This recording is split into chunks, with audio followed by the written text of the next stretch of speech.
Bonjour. Alors aujourd'hui donc on va traiter un exercice sur en algèbre linéaire et là donc il s'agit des projecteurs. Voilà, alors donc l'énoncé est le suivant, donc je prends E, un K espace vectoriel, alors je vais prendre de dimension finie, et P un projecteur.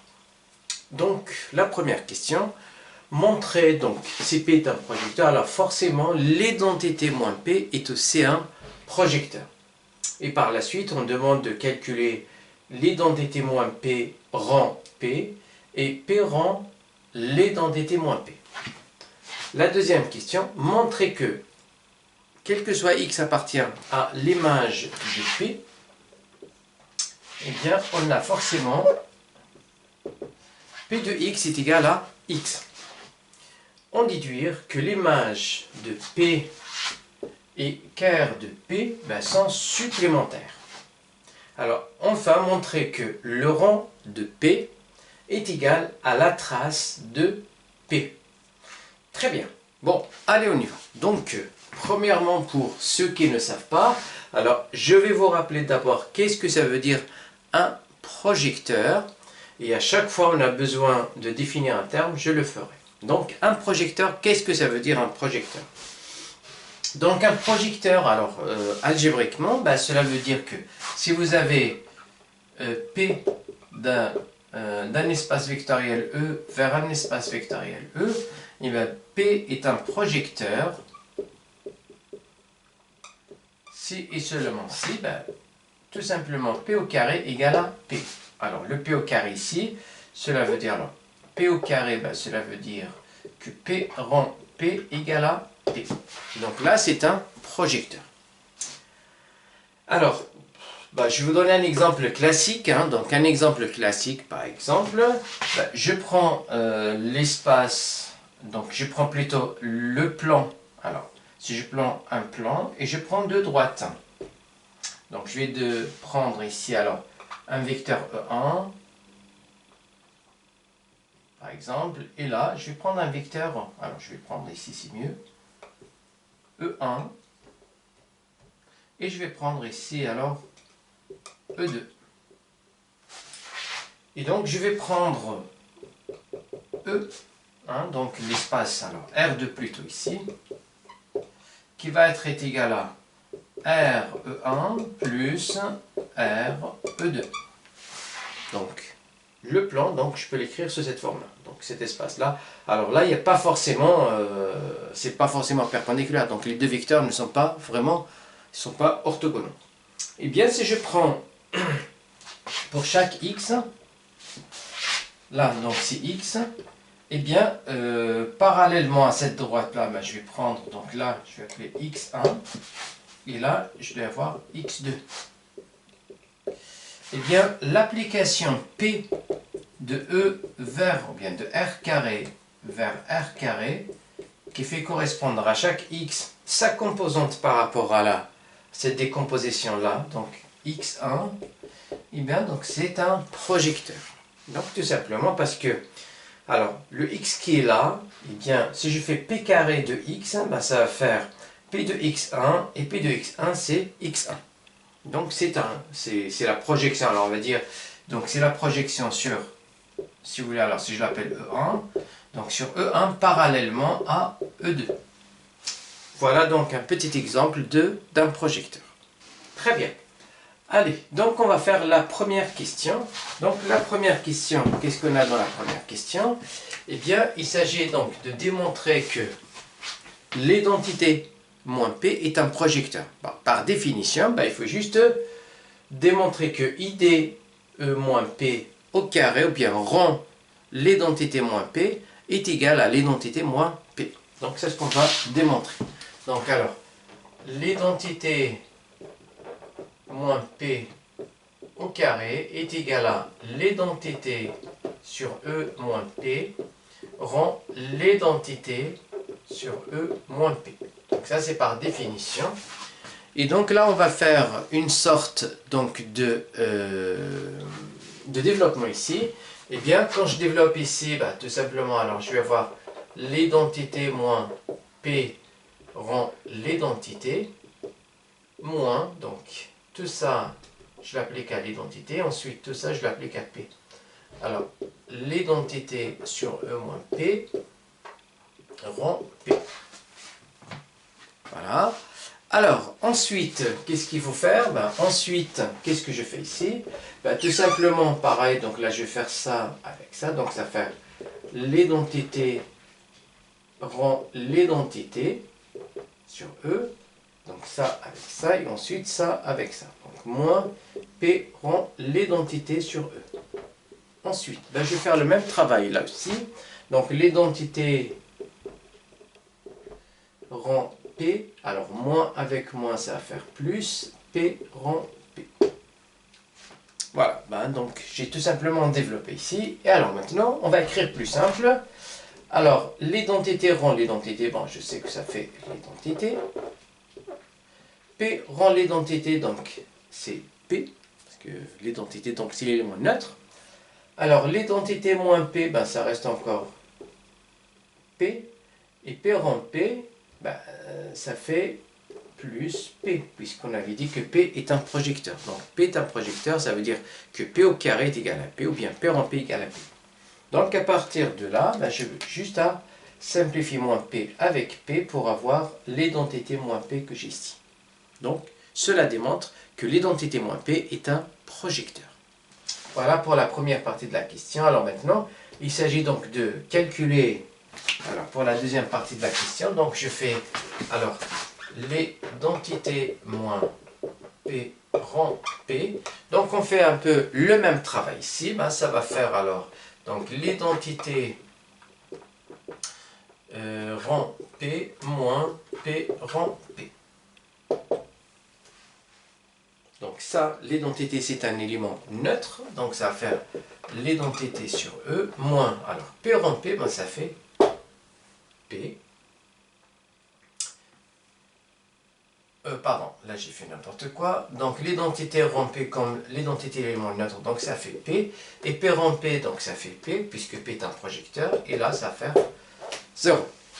Et on va voir la même chose donc lorsque je calcule la deuxième partie. C'est-à-dire, je fais maintenant P rend, alors l'identité moins P, c'est la même chose, c'est le même travail. Je développe ici, donc ça va faire P rend l'identité moins P rend P. Alors encore une fois, l'identité c'est un élément neutre, donc là ça va faire P, et comme P est un projecteur, donc P au carré est égal à P, donc moins P, ça va faire 0. Donc ça et ça, ils sont des applications nulles, bien des endomorphismes nuls. Très bien. Alors, maintenant, on va passer donc à la deuxième question, dans laquelle on doit démontrer qu'à chaque fois que je prends un élément dans l'image de P, donc la deuxième question, donc on doit démontrer que quel que soit X appartient à l'image de P, et bien tout simplement P de X est égal à X. Donc c'est ça ce qu'il faut démontrer. Bon, allez, on va voir. Donc je prends un élément, alors soit X appartient à l'image de P. Donc par définition, donc X est dans l'image, ça veut dire que X est l'image d'un élément. C'est-à-dire, donc là, il va exister Y qui appartient à E, tel que P de X, ou bien P de Y plutôt, égale à X. Parce que X c'est l'image, donc ça veut dire il y a forcément un élément dont X est l'image. Et donc cet élément-là, on a pris Y. Il n'est pas vraiment unique, mais il existe au moins un. Très bien. Alors maintenant, je veux démontrer que P de X est égal à X. Alors, donc j'ai ce X-là, je vais calculer P de X, tout simplement. Alors, P de X, donc puisque X est égal à P de Y, donc là ça va faire P de Y. Et là, donc P de P de Y, ça veut dire que c'est P rend P de Y. Or, par définition, puisque P est un projecteur, P rond P, donc ça fait tout simplement P de Y. Et le P de Y, bah, tout simplement, c'est X. Donc, P de X est égal à X. Et ça, pour n'importe quel X dans l'image. Cela veut dire que l'image de P, elle est stable par P. Donc, à chaque fois que vous avez un élément dans l'image de P, bah, son image, c'est elle-même. Bon, allez. Donc là, c'est pour la deuxième question. Donc, ça, c'est parmi les propriétés, en fait, d'un projecteur. Et bien, la troisième question ici. Donc, dans la troisième question, on veut démontrer que l'image de P et quart de P sont supplémentaires. Alors, qu'est-ce que ça veut dire ils sont supplémentaires? Eh bien, si vous avez donc, par exemple, F1 et F2 des espaces vectoriels, bon, d'un espace vectoriel E, eh bien, ces deux-là, ils sont supplémentaires, tout simplement, CE est égal à F1 plus, en somme directe, avec F2. Donc, E, c'est F1 plus F2, mais en somme directe. Et donc, c'est ça ce qu'on va démontrer maintenant pour l'image et pour le noyau. Allez, on y va.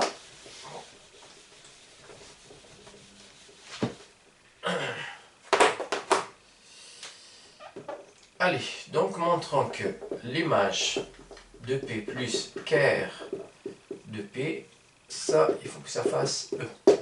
Alors, premièrement, on va démontrer que la somme est directe. Donc, il faut démontrer d'abord que l'image de P, cette somme-là, hein, donc il faut démontrer que cette somme est directe.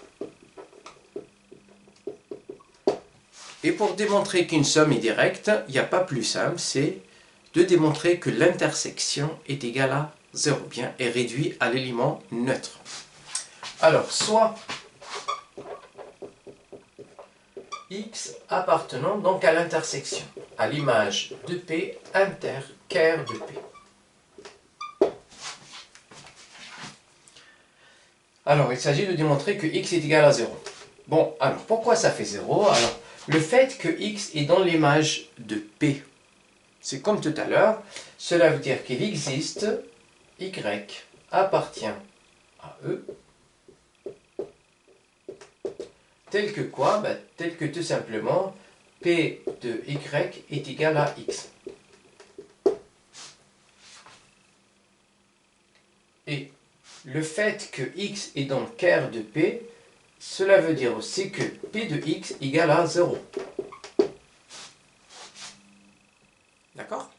Bon, allez, très bien. Et donc, le fait que X appartient à l'image de P, j'ai aussi une autre chose, donc c'est ce qu'on avait démontré dans la deuxième question. C'est que P de X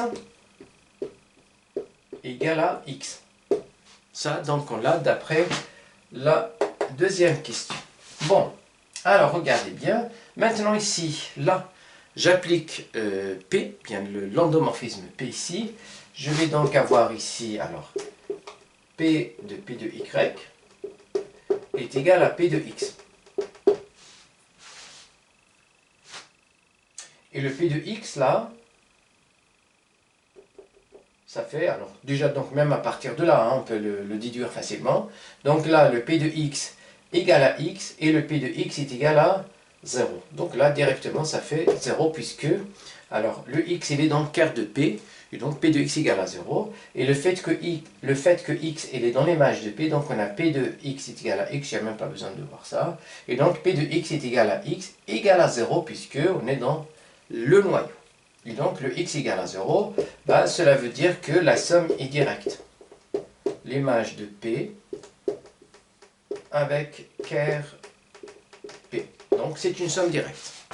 Alors maintenant, bah, il suffit juste de démontrer, puisque j'ai cette égalité-là, en fait, cet espace-là, bien, ce espace-là, elle est tout le temps dans E, bah, c'est le contraire maintenant. Il faut juste démontrer que chaque élément dans E, on peut le décomposer sous forme d'un élément dans l'image de P et un élément dans quart de P.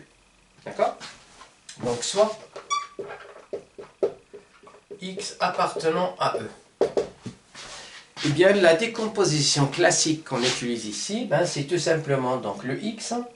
Je peux l'écrire sous la forme de P de x. Et ça, cet élément-là, on sait très bien par définition qu'il appartient à l'image de P. Et alors, tout simplement, puisqu'on a rajouté donc, P de x à x, ben, il faut l'enlever. Donc, plus x, et on va l'enlever. Donc, à x, on a donc mis P de x, et on va l'enlever ici. Alors maintenant, puisque cet élément-là, par définition, il appartient à l'image de P, il suffit juste de démontrer que ça appartient à ker de P. Donc, on va démontrer pourquoi ça appartient à ker de P. Donc, pour démontrer que ça, cet élément-là, il est dans le noyau de P, eh bien, tout simplement, ce qu'il faut faire, ben, on va juste lui appliquer P. Donc, on applique P et on doit démontrer que ça fait 0. Alors, P appliqué donc à x moins P de x. Et ça, ben, tout simplement, normalement, on l'a déjà fait ici, hein, donc il est quelque part là. C'est celui-là, donc ça fait 0. Parce que là, tout simplement, si vous voulez, c'est comme si vous avez, alors, donc là, c'est P rang. Donc là, le x, ben, c'est l'identité de E moins P, et le tout appliqué à x. Et ça fait déjà 0 d'après les questions précédentes. Ou sinon, si on veut le calculer, bon, c'est très simple, c'est juste on va refaire un peu le travail. Eh bien, j'applique ici, donc ça va faire P de x moins P rang P. Et P rond P, bah, tout simplement, ça fait P, puisque P est un projecteur. Et j'obtiens P de x moins P de x qui va faire 0. Et là, donc ça veut dire que cet élément-là, il est bien dans l'image de P.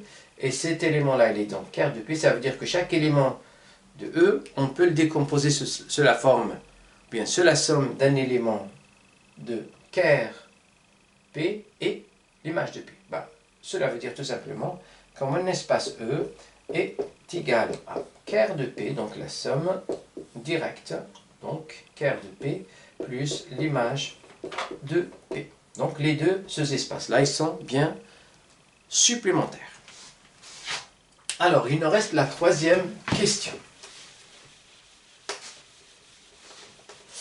Alors, bien la dernière question ici. Alors, la dernière question, qu'est-ce qu'on va démontrer ici? On doit démontrer que le rang, donc le rang de P, il faut que ça fasse la trace de P. Alors, premièrement, comment on définit le rang? Alors, le rang, pour ceux qui ne savent pas, le rang d'une application, c'est tout simplement, alors si vous avez donc f de E vers f, donc une application linéaire, eh bien, le rang de f, tout simplement, ben, c'est la dimension de l'image de f. C'est par définition. Très bien.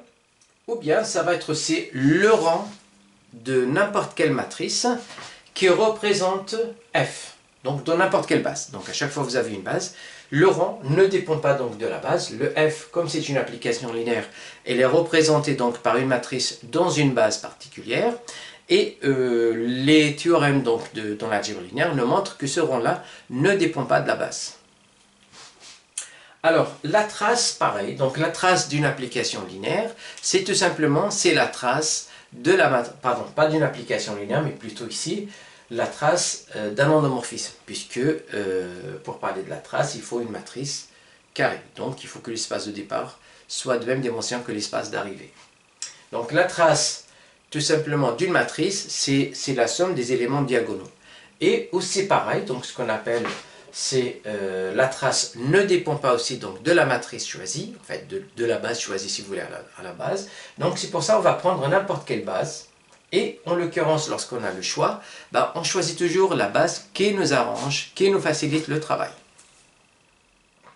Très bien. Donc pour cette histoire-là, eh bien qu'est-ce qu'on a fait? Donc on vient de démontrer que E, on a démontré que E, c'est tout simplement, donc c'est l'image de P, plus en somme directe, et bien plus ker de P. Donc, qu'est-ce qu'il faut faire ici? Eh bien, tout simplement, donc on va essayer de prendre une base qui nous arrange le mieux. Ben, c'est une base un peu classique. Eh bien, on va prendre une base de l'image de P et on va la compléter donc avec des éléments de carte de P. Donc, on va prendre, alors soit, donc B, je vais prendre par exemple, je vais supposer que l'image de P, alors je vais prendre par exemple E1, E2 jusqu'à EK, donc, et je vais prendre EK plus 1, je vais la compléter EK jusqu'à EN, base de E, alors on va supposer que E, ici, donc, est de dimension N, pour faciliter un peu le travail, et je vais supposer que, donc, dimension de l'image de P est égale à K, voilà, et bien sûr, donc, peu importe, donc pas vraiment besoin, et bien le reste, donc N moins K, ça va être la dimension du noyau. Très bien. Alors, et ça, c'est quoi exactement? Ben ça, c'est tout simplement, c'est le rang de P, par définition. Donc la dimension de l'image, c'est le rang de P. Alors, on va voir donc à quoi il ressemble la matrice dans cette base-là, puisque la trace ne dépend pas, donc on avait dit de la matrice ou bien de la base choisie. Eh bien, on va voir donc la trace, à quoi il ressemble de l'application P ou bien de l'endomorphisme P, ou du projecteur P. Donc la matrice de P dans cette base-là, de P, donc par définition, alors c'est quoi? Ben, ça va être P de E1, P de E2, jusqu'à P de EK, et ensuite P de EK plus 1, jusqu'à P de EN. Et là, en fonction de E1, ben, jusqu'à EN. Et là, donc, ça va être la matrice, bien sûr, de P dans la base B. Alors, P de E1, E1, elle est dans l'image. Et bien, on avait dit que chaque élément de l'image, son image, c'est elle-même. Donc, ça veut dire P de E1 égale à E1, ben, ça veut dire que ça va faire 1 ici. Et tout le reste, c'est des zéros. P de E2, E2 ici, elle est aussi donc dans l'image. Et donc, ça va faire 0. P de E2, ça va faire E2. Donc, et la même chose jusqu'à, alors, EK. Jusqu'à EK ici, donc ça va faire 1. Et tout le reste, c'est des 0. Alors, maintenant, quand on passe à EK plus 1. EK plus 1, c'est un élément du noyau. Donc, si c'est un élément du noyau, ben, son image égale à 0. Donc là, je vais avoir un 0 ici, de partout, 0 de partout. En fait, cette matrice-là, ben, elle ressemble tout simplement à l'identité, donc, puisque là, c'est jusqu'à K, ben, donc j'ai des 1 ici, donc là, c'est l'identité pour K, et ben, tout le reste, c'est des 0. Et là, c'est gagné, puisque là, c'est une matrice particulière, et la trace de cette matrice-là, c'est la trace de P. Donc, la trace de P, bah, c'est la trace de cette matrice-là. Et la trace de cette matrice-là, puisque là j'ai des 0 de partout, bah, j'ai que des 1 ici. Et j'ai combien de 1 ici? Bah, j'ai K. Hein, donc, parce que 1, 2, 3, bah, jusqu'à K. Donc là, ça va faire 1 plus 1 plus 1, bah, il y a K. Et K, bah, c'est tout simplement, on avait dit que c'était le rang. Et donc, on vient de démontrer que le rang de P est égal à la trace de P. Voilà, donc parmi les propriétés d'un projecteur. Donc, il faut bien les connaître. Des fois, on les utilise souvent en algèbre linéaire. Donc, ce sont des propriétés qu'il faut connaître. Voilà, donc j'arrive à la fin. Ben, si vous avez des questions, n'hésitez pas à m'en faire part. Ben, sinon, je vous souhaite une très bonne journée. Merci.